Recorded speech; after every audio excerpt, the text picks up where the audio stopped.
Hi, everyone. I'm Kathy Schmitz, Executive Director of the Vilas County Economic Development Corporation. Thank you for joining us today for our Lunch and Learn, Attracting Today's Tourist to Your Business. Before we begin, I would like to thank Associated Bank for their generous support of this program and who support a key part of our mission to support and grow business in Vilas County. Here at the VCEDC, we accomplish that through educational and networking programs like today, the expertise available through our board of directors, this office, and through Mary Sue Drum, our business outreach specialist, all to support business and all at no charge. So today's topic, tourism continues to have a tremendous positive impact on the Northwoods, especially in Vilas County. Today, we're here to better understand the profile of our tourists, whether that profile is changing, and if you're a business owner, how that information can help you attract them to your business. Now I'd like to introduce our panelists. Jeff Anderson, Regional Tourism Specialist, Travel Wisconsin, Wisconsin Department of Tourism. Kim Emerson, Executive Director of the Eagle River Area Chamber of Commerce. And Stephanie Robertson Scotterud, Vice President at Dillman's Bay Resort in Lac du Flambeau. And so what questions do you have for our speakers? Please put them in the chat and we'll answer them right after their remarks. So now I'd like to welcome our first panelist, Jeff Anderson. Jeff joined the team at Travel Wisconsin in 2014 and has over a decade of experience in tourism promotion and tourism development. In his role, he works with destinations throughout North Central and Northeastern Wisconsin, providing industry expertise and access to partnerships and resources. So with that, welcome, Jeff. All right, good afternoon, everyone. I'm pleased to be with you here today. I'm going to go ahead and share my screen. It's really a privilege to be here today. As Kathy mentioned, I've got a unique privilege of working for Travel Wisconsin and working with destinations throughout North Central and Northeastern Wisconsin. In Vilas County, I've really enjoyed the opportunity over the years to work with the Chambers of Commerce, the County Tourism Department, as well as organizations and businesses in the county in my role to deliver the programs and resources of Travel Wisconsin.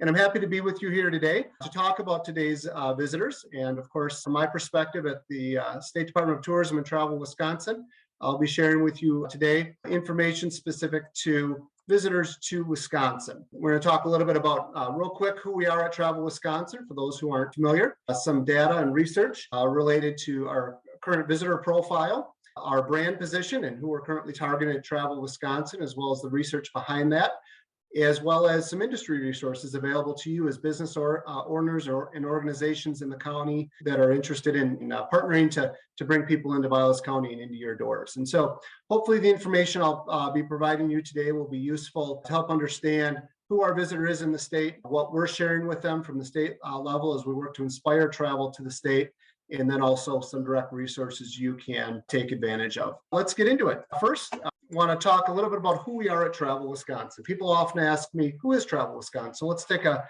quick overview. The Department of Tourism markets Wisconsin as a premier travel destination under the brand name Travel Wisconsin. So we are Wisconsin's destination marketing organization, and it's our role in this crowded and competitive national tourism market to cut through and inspire travelers to visit and experience Wisconsin through our statewide marketing strategy. Because we know that visitors don't just stumble upon their vacation destinations, but instead make decisions based on information they receive through effective marketing and strategic initiative. And so that's the work we do at Travel Wisconsin. We promote and elevate the reputation and brand of the state to drive economic impact. And we work to foster positive travel experiences for all and engage you as our partners across the state in our shared goals.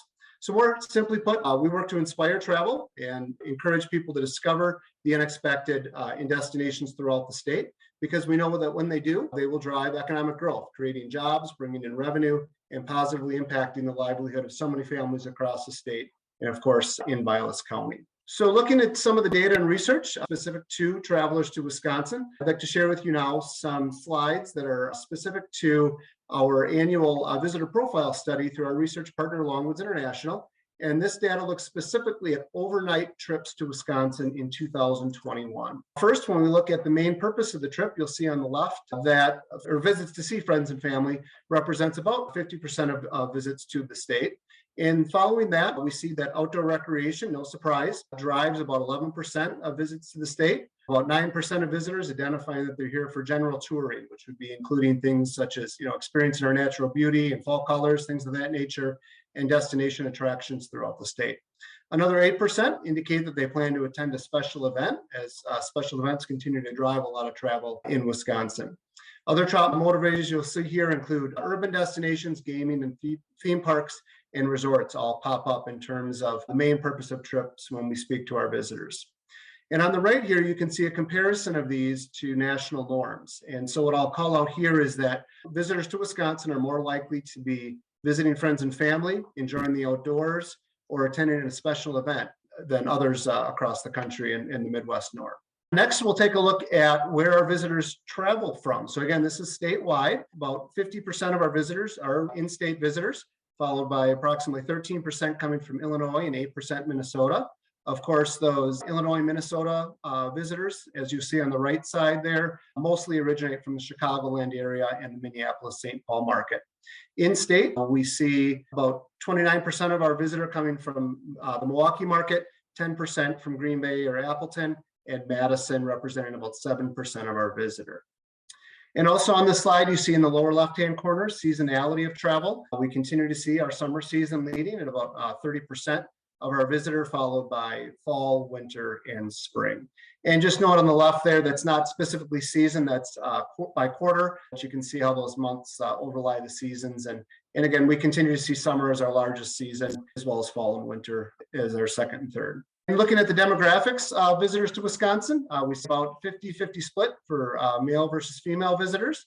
What I'd like to call out most on this slide is the age demographic in the upper right-hand corner. There you can see that the average age of our visitor to Wisconsin is 48, compared to a national average of 43.7. So when we break that down a little bit, about 38% of our visitor is ages 55 plus, compared to a national average of 26%.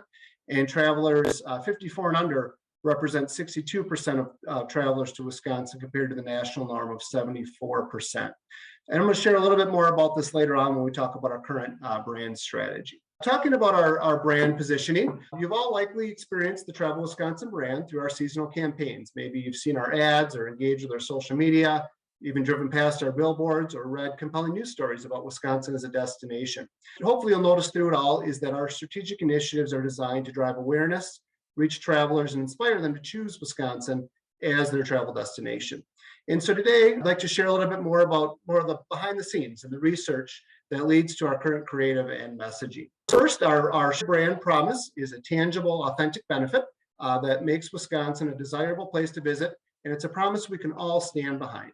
That brand promise is Wisconsin, where the unexpected is ready to be discovered. So how did we get here? We started with research. We wanted to understand what travelers already know about Wisconsin and what motivates them to book trips.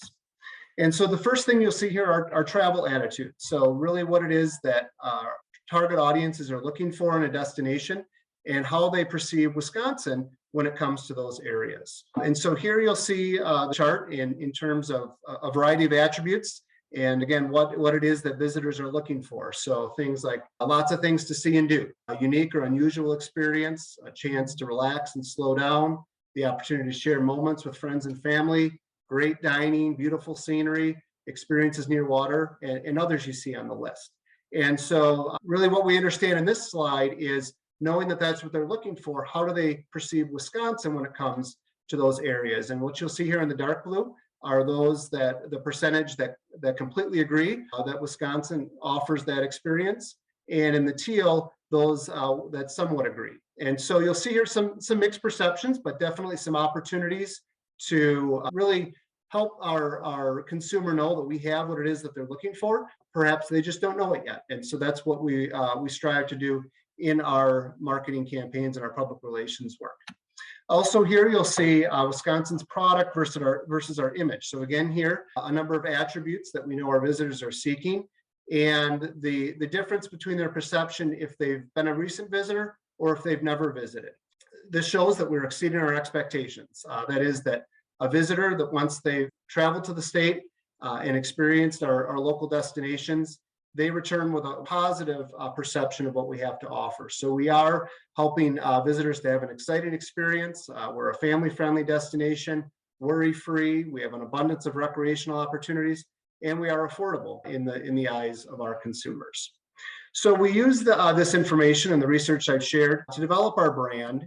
And I want to share some of the rationale behind it and some of the 4 primary brand narratives that we're sharing with consumers that may be in the future or are currently customers at your business or within your organization. So these brand narratives include, first, outdoor recreation. In Wisconsin, we have abundant opportunities to enjoy outdoor recreation with thousands of miles of trails, scenic landscapes, and freshwater shoreline. And events, celebratory by nature, we make the most of any occasion with unique events and festivals. Food and drink, our fresh spin on food and drink and dining experiences are steeped in our craft culture. And lots of things to see and do, a range of accommodations and activities that set the stage for anyone to unwind at their own pace. So these are the 4 narratives that underlie the messages that we're sharing with our current target audiences through our marketing campaigns. And so who is that audience? First, our primary audience today is adults 35 to 44 with kids. This is a group that, as I shared earlier, we under-index with. So as a state, we under-index when it comes to younger travelers compared to national norms. So because of this, we've developed a strategy to target these young adults and families to inspire them to make Wisconsin their travel destination. One of the reasons behind this is because we know that they are traveling as a family unit, which means a larger travel party size. And typically they're going to spend a little bit more than the average traveler, with a little over $1,000 spent on average for a 3 to 6 night trip. So again, we know this audience we under-index with compared to national averages. And so we want to motivate and inspire this group to choose Wisconsin as a travel destination. And we know that it's a good return on investment because we know when they travel, they typically spend more than some of the other demographics. Our secondary market are adults 25 to 34. This group is as likely to travel with or without kids, but typically they do travel, again, in a relatively larger travel party size and spend around $850 for a 3 to 6 night trip. In terms of where we're targeting these adults, you can see here on the slide our current target markets. Historically, we've focused on Milwaukee, Chicago, and Minneapolis. As I shared earlier, that's where we receive the majority of our visits into and within the state. However, we have expanded into the markets you see here based on our proprietary propensity to visit model, which we put together, which brought together data from our various research vendors to identify where we're most likely to reach our target audience. And then we can reach them and inspire them to choose Wisconsin as their destination. So these current out-of-state markets include Chicago, Minneapolis, Cedar Rapids, Duluth, Rochester, Davenport, Des Moines, and Rockford. And in-state, we continue to market Milwaukee, Madison, and Green Bay, as well as Appleton. And then we've also added Wausau recently. So a little bit about Travel Wisconsin. As I mentioned, as the state's destination marketing office, we do have some resources available for local communities. And that's a lot of the work that I do, is connect you with some of the programs and partnership opportunities with Travel Wisconsin. We believe that the Wisconsin brand promise has room for everyone underneath it, and we offer a variety of ways that you can choose to partner with Travel Wisconsin. So a few of those include, first, our website, travelwisconsin.com. This is one of our most important tools that we have to offer in partnership, and it's the landing page for travel in Wisconsin, where we inspire visitors to plan their trips. This website allows travelers to find information they seek based on interest and regions. And our local partners, you and our local destination marketing offices, including chambers and county tourism offices and others, play a critical role ensuring that the events, attractions, and businesses listed are current and accurate. And this is a free advertising resource for you. The site receives a little more than 10 million visits annually, and it's likely that plan to travel to Wisconsin will land on the page at some point in time. So it's a great opportunity for you to be part of that funnel and receive traffic to your site through travelwisconsin.com. If you've never viewed your listing on Travel Wisconsin, or if it's been a while, I would encourage you to take a moment to review your presence. You can go ahead on Travel Wisconsin and search for your property. Any updates can be made directly, either by selecting the Suggest a Change link in the lower right-hand corner of your listing, or you can work through your local chamber, as they have direct access to update that database on your behalf as well.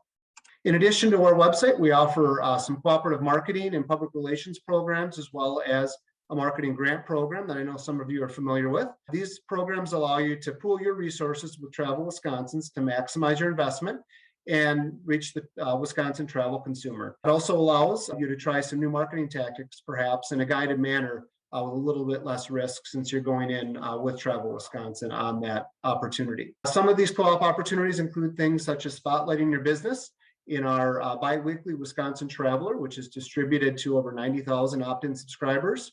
We also have a special offers listing page on travelwisconsin.com, and you also have the choice to push that out to, again, an opt-in subscriber list. That one's about 31,000 people.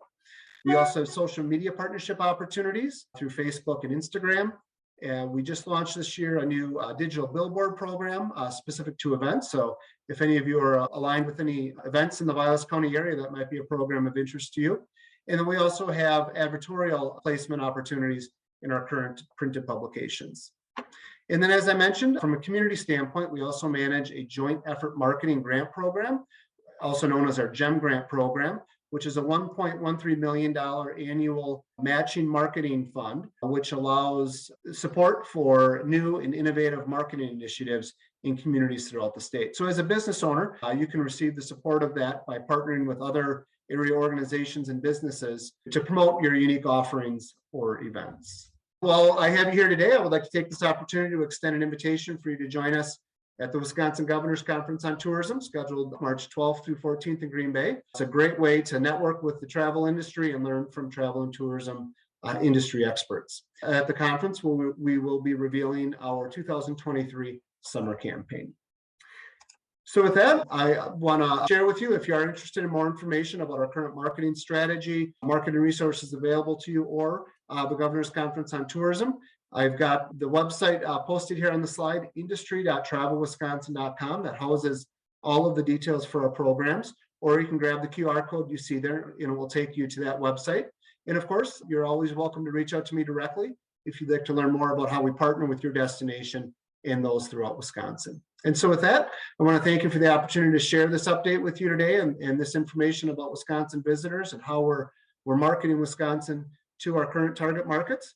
And I want to thank you for the experience you create for visitors to the state as well. Thank you. Jeff, thank you so much. And I'm assuming that you would be kind and generous to ensure that we can share your slides with anyone attending today.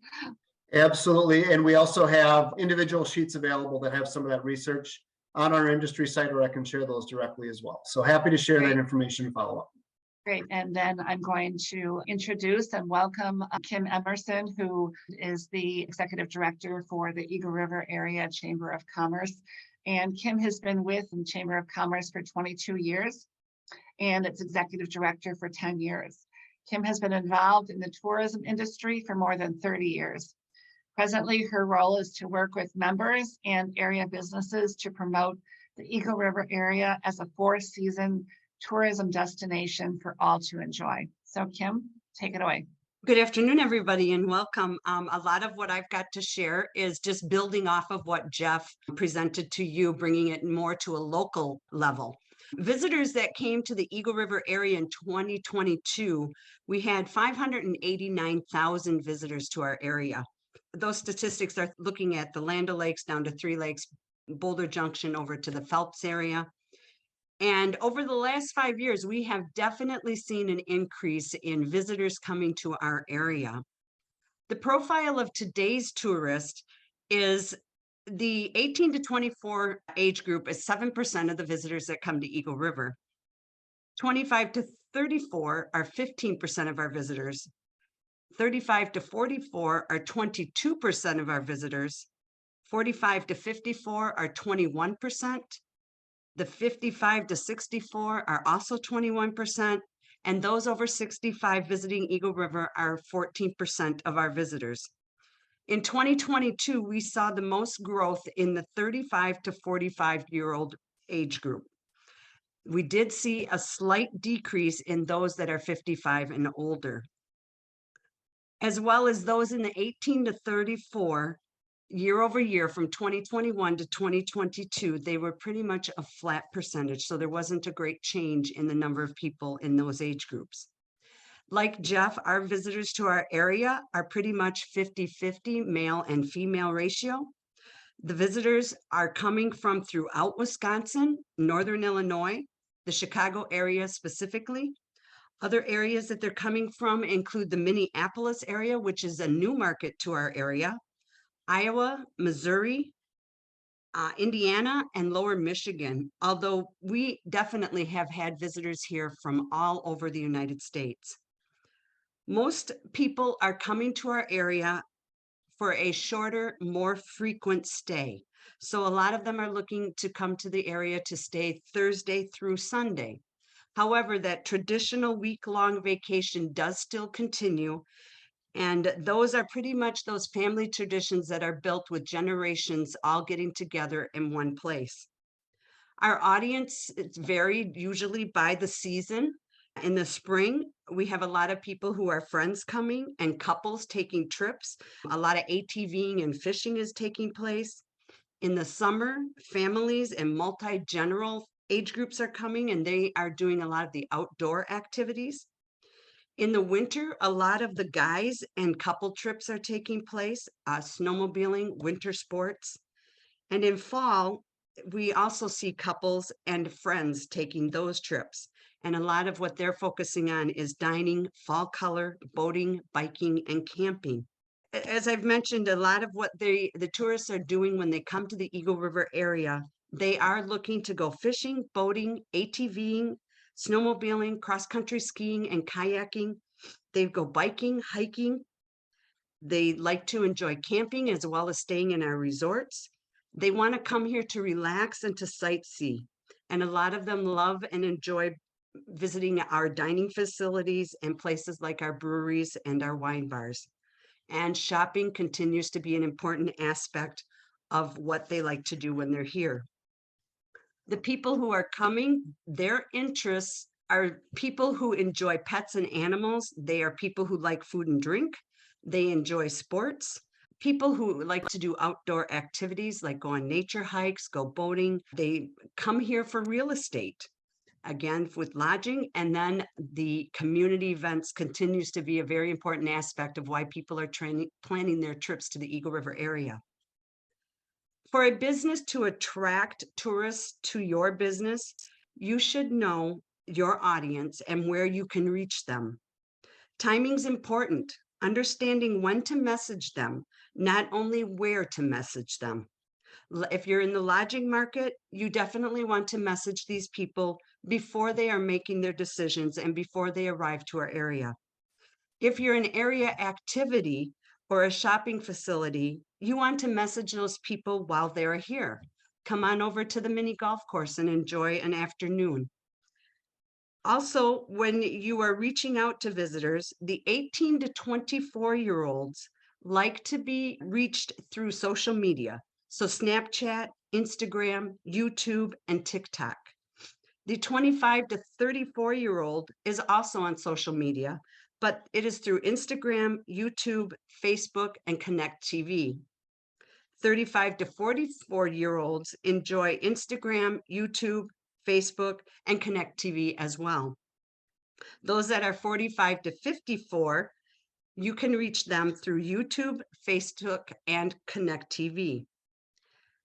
Those 55 to 64, you should try and reach them through Facebook and regular TV.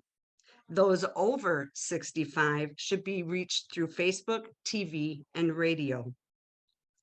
Businesses that desire business from our visitors in the area should use available local medias. So newspapers, radio, TV, and social media. Businesses that desire business from visitors before they arrive should use platforms that target their key markets. So use your historical data from your visitors from the past and your current customers to gain new business. Social media, e-newsletters, emails to your past and current customers are great ways to reach out to those visitors. And one last thing I'd like to suggest is that businesses should consider partnering with each other to promote each other. If they team up with a similar business, you would be able to draw more business to each of your businesses. Hopefully that's some good information that is useful to you, and thank you for having me this afternoon. And that's great information. Thank you. Now on to a local business. And so there are more businesses than we could choose from. So we decided to look at the resorts. And clearly there are more resorts out there than we could have on a 1-hour program here. So we reached out to Stephanie Robertson Scotterud, who is the vice president at Dillman's Bay Resort in Lac du Flambeau. And they have more of a little bit of a unique situation there with their resort. And so we thought it might be interesting to have her there. And so Stephanie is going to be a representative, if you will, of many resorts that are out there, with each of them understandably having their own unique features to them. But Stephanie could at least give us an overview of kind of what's happening out there in the market. And again, as a resource, that they are a site where they attract tourists. And then when those tourists are here, where do they go? So that's another avenue to help all of you if you are a business owner on this Lunch and Learn today. So with that, I'm just going to give a quick introduction to Stephanie and Dillman's for you. So Stephanie, your husband Todd, joined the Dillman's family business in 2003. With Dillman's Bay Resort recognized as a landmark on White Sand Lake in Lac du Flambeau since 1934. The resort has seen many changes throughout the years, yet it still meets the public's changing needs in a classic vacation paradise right here in Vilas County. The family continues to welcome guests to their resort that includes 4 beaches, a marina, tennis courts, children's playground, picnic grounds, nearby golf course, and plenty of space to relax. So with that, I'll turn it over to Stephanie. Thank you for including me on the panel. I apologize in advance. I have a slightly unstable internet connection right now, so I apologize in advance. As Kathy mentioned, I am 4th generation at Dillman's. My grandparents started it in 1934. My great-grandparents purchased the land, so this will be my husband and I's 22nd season. My parents have been in the business for a long time. My dad, Denny Robertson, started the Creative Art Workshop program 45 years ago. So I was asked to be on the panel just as someone who is day-to-day operations and boots on the ground. We, at this point in time, are seasonal, May to October. We used to be year-round, and it's been about 25 years since we've done winter business. Over the course of time, certainly there have been different markets coming that we focused on. Right now, I would say traditional peak season, those 12 weeks, are the 5 to 7 night stay. I think we ideally as a resort love a 7-night stay, but have to be accommodating with people's work and kids' school schedules and sports schedules, especially in the summer. That is a huge conversation. So in the shoulder season, we created the Art Workshop nonprofit. We also do weddings, family reunions, group business. I would say our profile is very similar to what Jeff and Kim had mentioned. Not a lot of surprises there. The same markets, same age ranges primarily. I haven't spent a lot of time to do statistical data on it. Certainly our niches, art, weddings. We are pet friendly, and because we have 37 rental units, we do end up getting a lot of the bigger family reunions and larger weddings. I would say one thing that I've noticed in the last 22 years is resorts are closing or changing how they operate. If they're still operating, they may go condo, certainly VRBO, some type of competition. I truly don't think any resorts are competition for us. The more people that we can get into the area, to experience the area, to create traditions. We used to have 12 resorts on our lake, and now we have 3.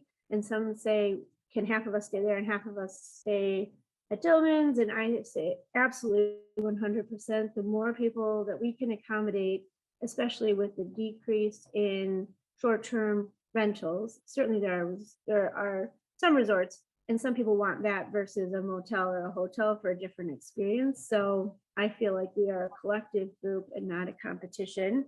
I would say our audience, I've noticed a little bit more in the gay and lesbian. We've had several and great. I would love to increase ethnic diversity. We certainly have some, but not nearly as much as I would like.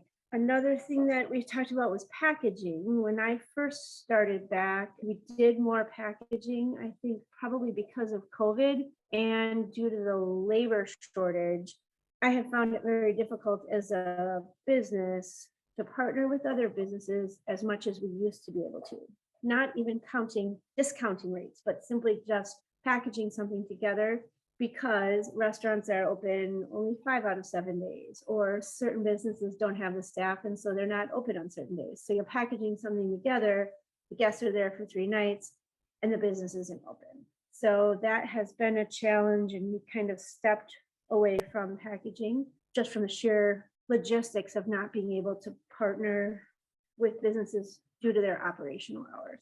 Another thing I've noticed, and of course we all have friends in lots of different industries, is the number of people, probably again due to COVID, that have come to the Great North Woods are working remotely from their homes for their companies based in their hometown, and not bringing a labor force, but still having the desire and the needs of grocery, gas, restaurants, etc. So that certainly from a resort standpoint hasn't affected us directly, except for as we're trying to get our resort guests reservations to restaurants, there is more of a demand than there is a supply. So I think those are some of the challenges. We're very fortunate that we could book the resort 3 times those 12 summer weeks. And so I think our community, Lac du Flambeau and the greater Lakeland area, has a lot to offer. I wish that we could extend it a little bit longer, but we are very fortunate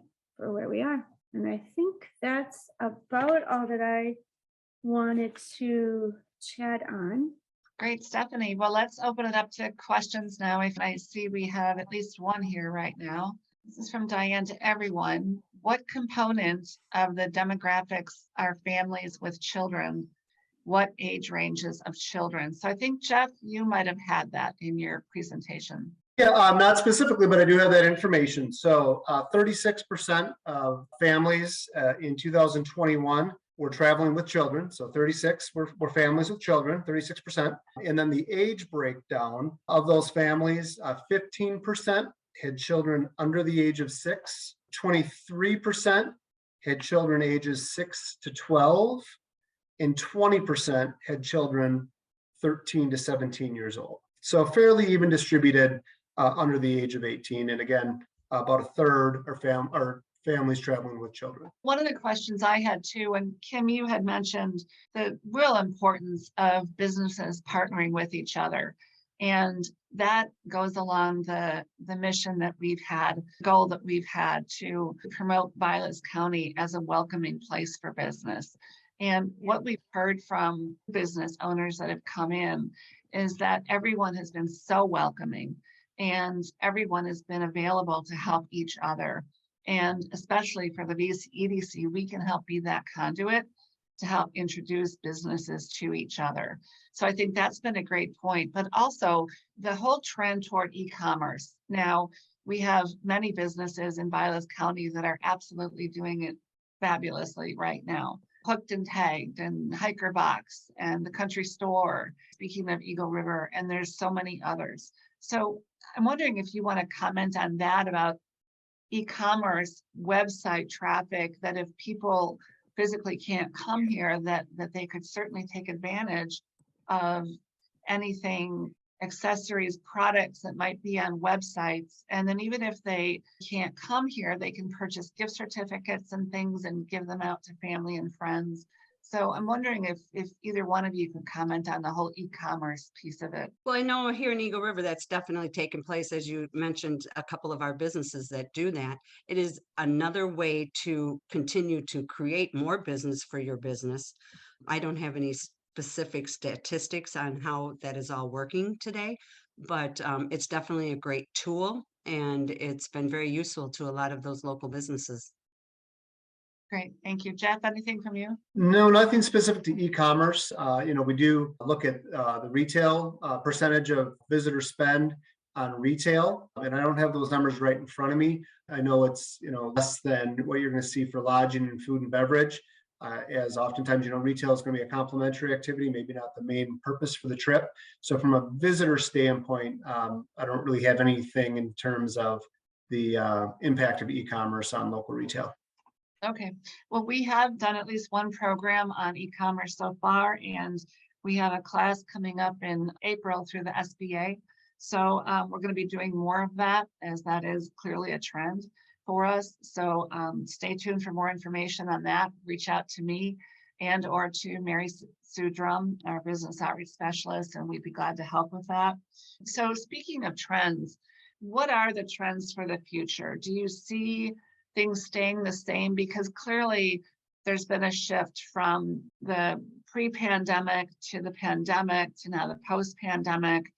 Do you see the tourism industry up here staying the same, shifting? Because now that COVID has waned a little bit, it's still here clearly, but people are traveling more. Some of the dollars that maybe perhaps they used to spend here, they have more discretionary income to spend here, but then also take that trip to Europe if they wanted. Are you seeing any shifts in any of those trends? And what does the future look like for Eagle River, Vilas County? I would say that the trends are, like I said, over the last 5 years, we have seen tremendous growth in visitation to our area. I think some of that is going to continue. However, other things that might affect it could be the economy with inflation. And it also could be the fact that they are now more free to travel. So they don't have to come to, north. They can go to Europe if they choose to do so. So we are hoping and looking forward to the market staying at least where it was last year to be compatible. But we do realize that people are actually going to start traveling further. Jeff, anything from you on that? I would just say that in general, we've continued to see a growth coming out of the pandemic, and Wisconsin continues to lead that growth. We'll have our economic impact study for 2022 available in June. That's being compiled this spring. The forecasts that we're receiving through the U.S. Travel Association is that Wisconsin has been recovering and recovering more quickly as a state than our Midwest competitive set.